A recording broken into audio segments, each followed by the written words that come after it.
मैं चंडीगढ़ आ गई। मेरे पेरेंट्स चंडीगढ़ में थे। चंडीगढ़ में मेरे पेरेंट्स 33 सेक्टर में थे। तो जब मैं आई तो मेरे मदर ने मुझे बोला कि बेटा यहाँ पे गुरु महाराज आए हुए हैं, तू चलना चाहेगी? आई सेड हाँ जी मम्मा, व्हाई नॉट। और गुरुजी हमारे घर से कुछ घर छोड़ के ही रह रहे थे। शाम का वक्त आया तो हम गुरुजी के दर पे गए।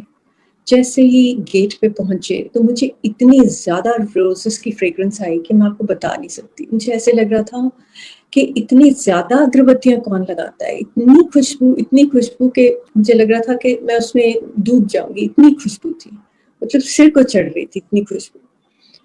जैसे अंदर गई तो खुशबू बढ़ती गई और मैं अंदर गई तो मैंने देखा गुरुजी बैठे हुए हैं। उन्होंने मुझसे, मेरे मामा ने इंट्रोड्यूस किया, उन्होंने मुझसे बातें करी और मुझे याद नहीं है उन्होंने मुझसे क्या बोला, पर मुझे इतना याद है उन्होंने कहा अच्छा तो तुम मेरठ तो आई हैं? ऐसे हाँ जी गुरुजी।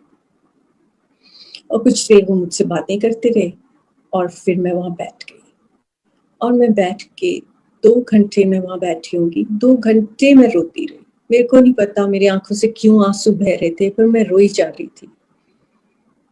अंदर मेरे मन में कुछ सवाल नहीं थे, कुछ नहीं था, बस रोई जा रही थी और मुझे थोड़ी-सी एम्बैरेसमेंट भी हो रही थी कि लोग देख के क्या कहेंगे कि इसको क्या दुःख है जो ये रोई जा रही है।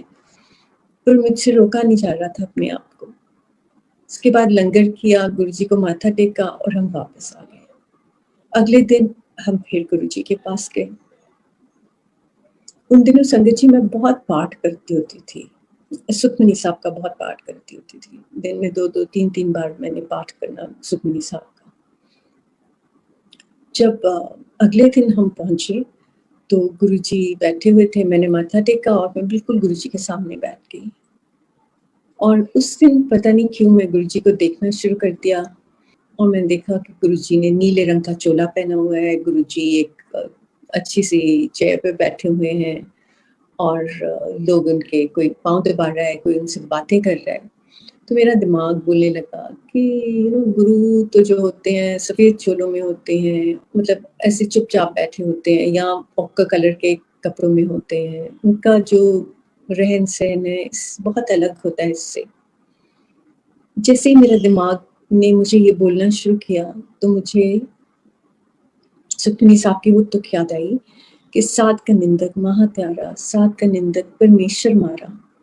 और मैंने एकदम से अपनी आँखें बंद कर ली और मैंने बोला कि मुझे माफ़ कर देना, मुझे नहीं पता आप कौन हो, मुझे बताओ आप कौन हो?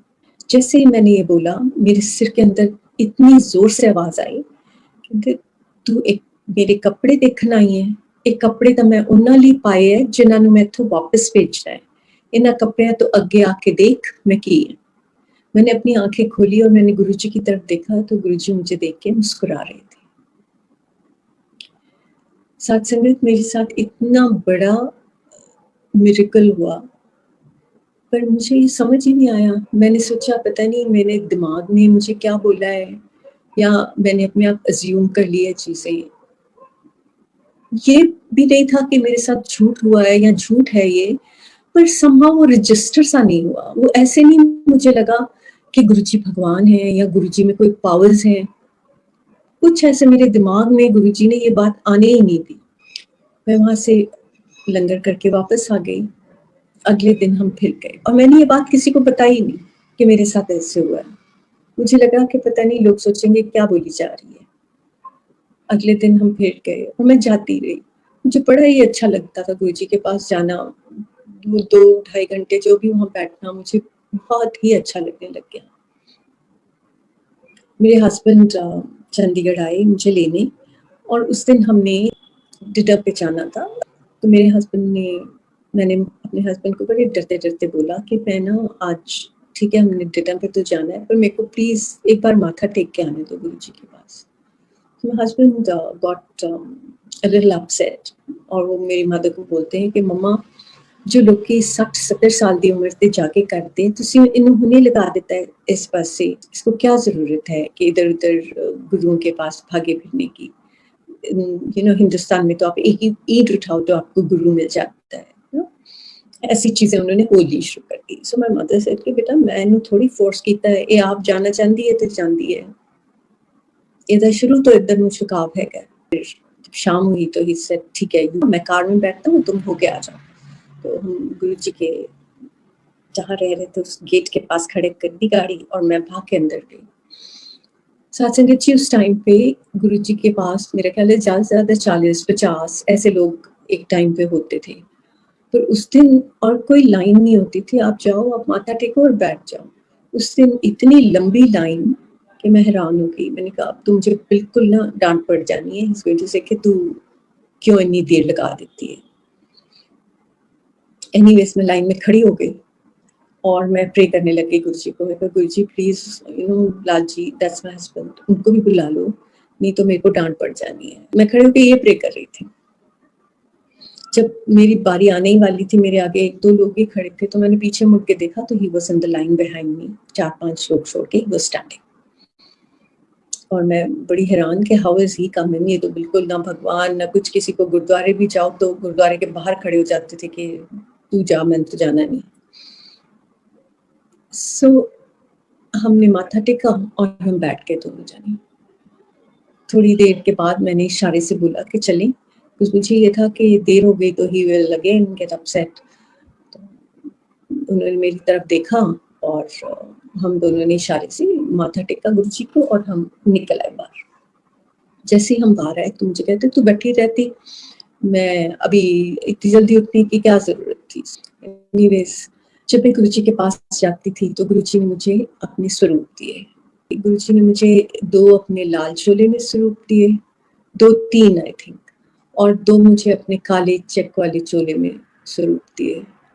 वो सारे जैसे ही गुरुजी मुझे देते जाएँ, मैं ला के और उनको फाइल में लगा रख के और अंदर बंद करती जाऊँ। मेरे में इतनी हिम्मत नहीं थी कि मैं वो स्वरूप अपने कमरे में टांग लूँ या उनको इज़्ज़त दूँ किसी तरीके से। मुझे ये था कि मेरे मदर इन लॉ मेरे पीछे पड़ जाएँगे, मुझे कहेंगे की करती फिरती है तू, किनू मानदी है, उस डर के मारे मैंने वो स्वरूप जो है अपनी कबर्ड में रख दिए। जिस चीज़ का मुझे आज भी बहुत दुःख होता है कि ये मेरे में इतनी हिम्मत क्यों नहीं थी कि मैं अपने गुरु को इज़्ज़त दे पाती या उनके स्वरूप अपने कमरे में लगाती ताकि उनकी मेहरें मुझ पे हमेशा रहती। ऐसे ही टाइम निकलता गया, गुरुजी फिर दिल्ली आ गए। मैं मेरठ से दिल्ली एवरी 15 डेज़ मैं गुरुजी के पास आ जाती थी, सैटरडे को आती थी, शाम को, और रात को ही वापस चली जाती थी। मेरे हस्बैंड जो थे ये बहुत अच्छे इंसान थे, बट उनको ड्रिंक्स का कुछ मतलब शौक था और उनको वो ड्रिंक्स ने इफ़ेक्ट करना शुरू कर दिया। तब उनकी पोस्टिंग जो थी लेबनान हो गई और वो लेबनान चले गए। एक दिन मुझे लेबनान से कॉल आता है कि तबीयत बिल्कुल ठीक नहीं है और आप जल्दी से आ जाओ। मैं बहुत घबरा गई और उनको फ्लाइट दिल्ली से लेनी थी और इनकी जो पीछे कुछ लोग रह जाते हैं वो दिल्ली में ही थे। तो जब मैं दिल्ली पहुँची, उस दिन मुझे याद है शिवरात्रि का दिन था और मैं शिव जी को बहुत मानती होती थी। चाहे मैं सिख फैमिली से हूँ, मेरे को गुरु नानक देव जी और शिव जी से बहुत ही ज़्यादा लगाव होता था। तो मैं मंडे का व्रत पता नहीं बहुत सालों से रखती थी। तो उस दिन शिवरात्रि थी और मैं जब पहुँची वहाँ पे मेस में तो मैंने बोला मुझे आप गुरुजी के पास ले चलो, मेरे को गुरुजी के पास जाना है। तो सबने मुझे बोला कि मैम आप थोड़ा रुक जाओ, हम खाना खाते हैं फिर चलते हैं। मैंने कहा नहीं, मुझे खाना खाना ही नहीं है, तो मुझे ले चलो। But they were all eating, so मेरे को लगा कि मैं इनके भी इतना ना करी जाऊँगी तो अच्छा नहीं है। उन्होंने मुझे खाना डाल के दिया और मैंने प्लेट पकड़ ली। अब जैसे ही मैंने पहली बाइट ली तो मुझे नहीं पता था कि उन्होंने मेरे को मीट डाल के दे दिया। जैसे ही मैंने ली तो मुझे लगा कि ये तो मीट है, तो मैंने प्लेट नीचे रख के बोला कि आज तो शिवरात्रि है और आप लोगों ने मुझे मीट दे दिया है, ये तो बिल्कुल गलत हो गया। एक मैं इतनी घबराई हुई थी और जब आप घबराए होते हो ना और जब आप दुःख में होते हो तो आपको हर चीज़ एक बुरा ओमेन सा लगना शुरू हो जाता है। मुझे लगा ये तो बड़ा ही अपशगुन हो गया कि मेरे को मीट खिला दिया इन्होंने आज शिवरात्रि वाले दिन। उसके बाद साथ संगत जी हम एम्पायर स्टेट की तरफ चल पड़े, जहाँ गुरुजी का छोटा मंदिर है। और आप मानोगे नहीं, जहाँ मैं इतनी बार गई थी, मुझे रास्ता ही नहीं मिला। मुझे पता ही नहीं लगा कि कहाँ उनको लेके जाना है, कैसे जाना है। हम घूमते रहे, घूमते रहे।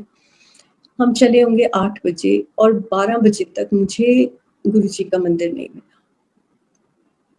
जब मिला तो मैं पहुँची तो गुरुजी अंदर चले गए थे, सारी संगत चली गई थी। मैंने जाके दरवाज़ा खटखटाया, सुदामा बाहर आई जो गुरुजी को देखते होते थे। मैंने बोला, सुदामा प्लीज़ मुझे गुरुजी को मिलना, प्लीज़ मुझे गुरुजी को मिला दो।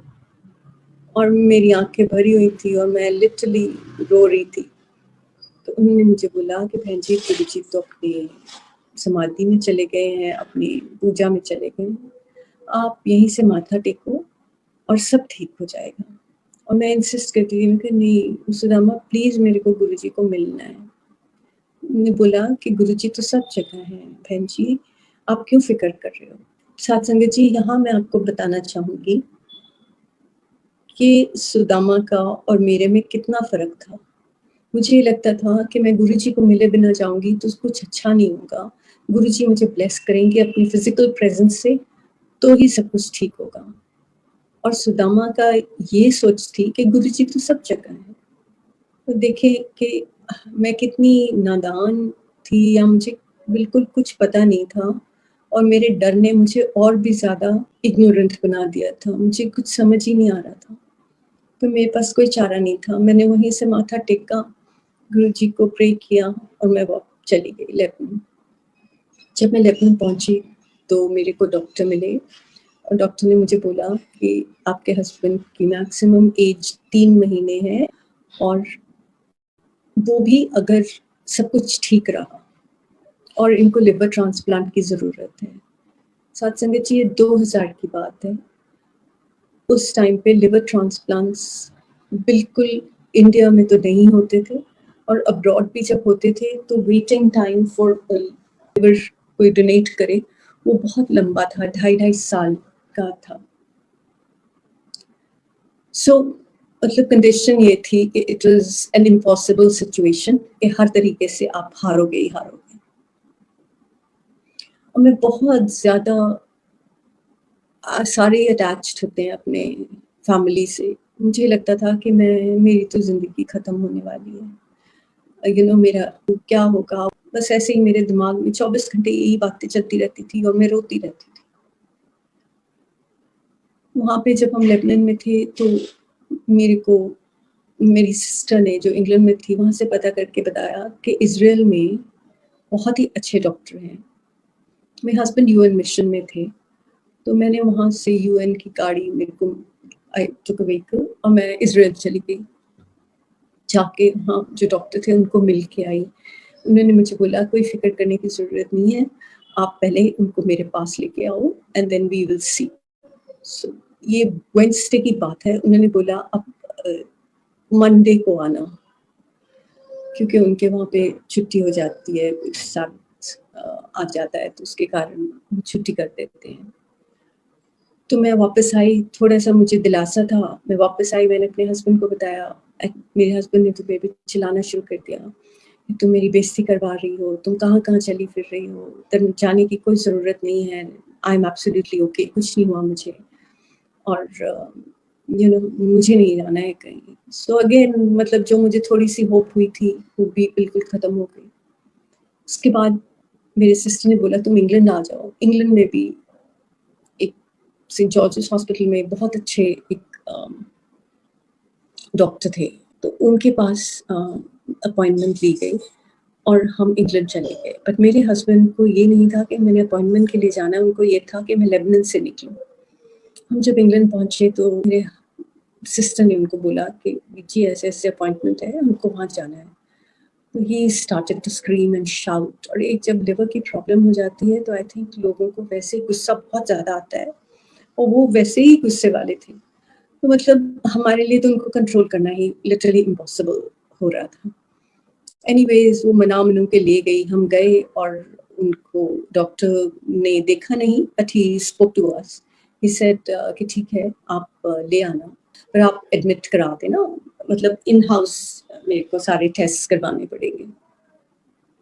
तो हमने इनिशियल जो पेमेंट थी वो कर दी और जैसे ही हम हॉस्पिटल से बाहर निकले, माय हस्बैंड सेज कि मैंने तो जाना नहीं है वापस, तुम लोगों ने जितने पैसे खराब करने हैं करते रहो, जो तुमने करना है कर लो, but I am not going back. And he didn't. उसके बाद मेरे मदर गुरुजी के पास 2-3 बार बीच में गए और उनको गुरुजी को जाके बोला कि गुरुजी इस तरह हो गया है। सो गुरुजी सेड नास्तिक है, मैं की कर सकता है। बट एनीवेज गुरुजी ने मेरे माता को कुछ बताया, ऐसे कर, उन्होंने जाके कर दिया। जब हमने इंडिया वापस आना था, तो मेरे हस्बैंड की ऑफिशियल फ्लाइट थी जो मुझसे 1 दिन पहले थी और मेरी फ्लाइट अगले दिन थी। मेरे हस्बैंड जब इंडिया पहुँचे, दिल्ली पहुँचे, तो मेरे मामी उनको शाम को गुरुजी के पास लेके गए। बड़ा उन्होंने मामी को तंग किया, बोलते हैं मैंने नहीं जाना, अब पता नहीं मैं इतना थका हुआ हूँ, आई एम नॉट वेल, और आप मेरे को पता नहीं कहाँ लेके घूम रहे हो, ये वो। चले गए गुरुजी के पास और मम्मी ने बताया कि वो पीछे बैठ के और गुरुजी को जितनी देर बैठे रहे, कुछ ना कुछ उल्टा सीधा बोलते रहे, मतलब बुराई कर रहे थे गुरुजी की और गुरुजी को उल्टा सीधा बोल रहे थे। गुरुजी ने लंगर खिलवाया, लंगर भी नहीं खाया और उठ के आ गए। मेरे मदर ने बड़ा बोला पर बहुत मुश्किल से थोड़ा बहुत लंगर ही एट एंड ये लोग वापस आ गए घर। अगले दिन मैं पहुंची और शाम को मैं गुरुजी के पास गई और मेरे में इतनी हिम्मत ही नहीं थी कि मैं गुरुजी को कुछ बोलूं। मैं गुरुजी के पास बैठ के और रोती रही। मेरे मदर ने मुझे इशारा करा कि बोल, तू गुरुजी ने क्यों नहीं बोलती। मैंने बड़ी हिम्मत करके और गुरुजी के पास होके मैंने कहा गुरुजी लाल जी ने ठीक कर दो। गुरुजी ने मुझे जोर से डांटा और मुझे बोलते हैं नास्तिक है, मैं की कर सकता है, मैं कुछ नहीं कर सकता है दिले। मैं डर के पीछे हो गई और मैंने फिर रोना शुरू कर दिया। थोड़ी देर में गुरुजी ने मेरी तरफ देखा और मैं कहते इधर आ। मैं गुरुजी के पास गई, गुरुजी ने मुझे कुछ बोला, इस तरह करी, इस तरह करी। मैं कहा जी गुरुजी। वापस आके मैं जो गुरुजी ने बोला था मैंने वैसे किया। सत्संग जी, यही मैं आपको बताना चाहती हूँ कि गुरुजी कई बार हमको कुछ बोल देते थे कि ऐसे करो वैसे करो, पर मुझे नहीं लगता उन चीज़ों का कोई मायने होते थे। वो सिर्फ अपने आप से फोकस हटाने के लिए और हम लोगों को, जिसको बोलते हैं ना, एक भ्रम में डाल देते थे कि हाँ जी हमने कुछ किया है तो कुछ हो गया। ऐसा कुछ नहीं था। गुरुजी की मेहर ही थी जो हमारी जिंदगी बदलती थी। आस्ते-आस्ते मैं गुरुजी के पास हर रोज़ शाम को चली जाती थी क्योंकि दिल्ली में ही थे वो। जी मेरे में बहुत ज़्यादा चेंजेस आने शुरू हो गए। सबसे पहले तो जो मेरा डर था वो ख़त्म होना शुरू हो गया। मैं शांत होनी शुरू हो गई। मुझे जो इतना फ़िक्र होती थी कि पता नहीं क्या होगा, वो सब आस्ते-आस्ते जाना शुरू हो गया। अब जब मैं गुरुजी के पास बैठती थी तो मेरा माइंड कई बार बिल्कुल शांत होता था, ब्लैंक हो जाता था। जो पहले मेरे अंदर घबराहट और मुझे ऐसे लगता था कि मेरा पूरा हाथ-पाँव भी मतलब ऐसे I used to be shaking, वो सब शांत होना शुरू हो गया। मेरा अपने आप से हट के फ़ोकस, मेरा दिमाग ऐसे चलने लग गया कि कई लोग हैं जिनके दुःख मुझसे भी बड़े हैं और उनके पास तो कोई गुरु भी नहीं है। तो मेरा अपने आप से हट के और दूसरों की तरफ ध्यान जाना शुरू हो गया। मेरे हस्बैंड के जो टेस्ट थे, एक लिवर फंक्शन टेस्ट में एसजीओटी, एसजीपीटी प्रोटीन्स होती हैं जो रिलीज़ होती हैं जब आपके लिवर के सेल्स टूटते हैं। वो नॉर्मली 30-35 इतने इसके रेंज से ऊपर नहीं होनी चाहिए और मेरे हस्बैंड की होती थी 353, 370 ऐसे करके, which was like an impossible situation. वो आस्ते-आस्ते कम होनी शुरू हो गई, 100 समथिंग ऐसे आनी शुरू हो गई and he started to get better. But जब मैंने बोलना तो उन्होंने बोला नहीं कुछ नहीं है, तुम ऐसे ही सोच रहे हो, मैं तो पहले ही बीमार नहीं था, मुझे कुछ नहीं हुआ था। जबकि सारे डॉक्टर्स ने बोल दिया था कि he doesn't have more than 3 months to live.